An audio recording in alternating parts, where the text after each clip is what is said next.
आज तक ये केस मुझे सही महसूस नहीं होता। डॉक्यूमेंट्री द डिसअपीयरेंस ऑफ सूजन कॉक्स पावेल एक बेहद परेशान करने वाले ट्रू क्राइम केस पर आधारित है। तो चलिए इसे समझते हैं। साल 2009 में 28 साल की सूजन कॉक्स पावेल यूटा के वेस्ट वैली सिटी में अपने घर से अचानक गायब हो गई।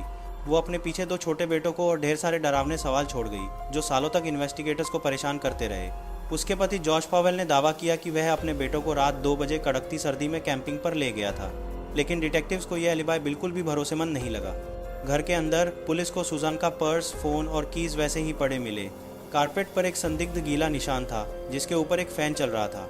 अपने सामने बार में हैक किया पर जॉश बिल्कुल भी घबराया हुआ नहीं दिखा। उसने तुरंत लॉयर हायर कर लिया और जल्द ही वो इस केस का मुख्य सस्पेक्ट बन गया। जैसे जैसे इन्वेस्टिगेशन आगे बढ़ी, एक डरावनी तस्वीर सामने आई। जॉश का बेहद कंट्रोलिंग बिहेवियर, सूजन की सीक्रेटली लिखी गई वो बातें जिनमें उसने डर जताया था कि जॉश उसे मार सकता है, और जॉश के पिता स्टीवन पावेल का खतरनाक असर। स्टीवन पावेल की सूजन के प्रति ऑब्सेशन बाद में साबित हुई।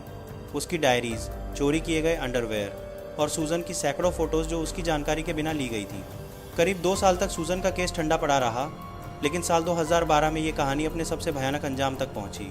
अपने बेटों के साथ एक सुपरवाइज्ड विजिट के दौरान जॉश ने सोशल वर्कर को घर से बाहर धक्का देकर बंद कर दिया, दरवाज़ा लॉक किया और फिर एक एक्सप्लोजन कर दिया जिसमें जॉश और दोनों बच्चों की मौके पर ही मौत हो गई। बाद में अथॉरिटीज़ को पता चला कि जॉश ने यह मर्डर सुसाइड बहुत सोच समझकर प्लान किया था।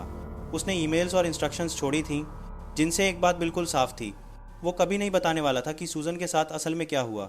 भारी सर्चेस के बावजूद आज तक सूजन पावेल का शरीर कभी नहीं मिला। अगर ये केस आपको इंटरेस्टिंग लगता है तो आप द डिसअपीयरेंस ऑफ सूजन कॉक्स पावेल डॉक्यूमेंट्री ज़रूर देखें।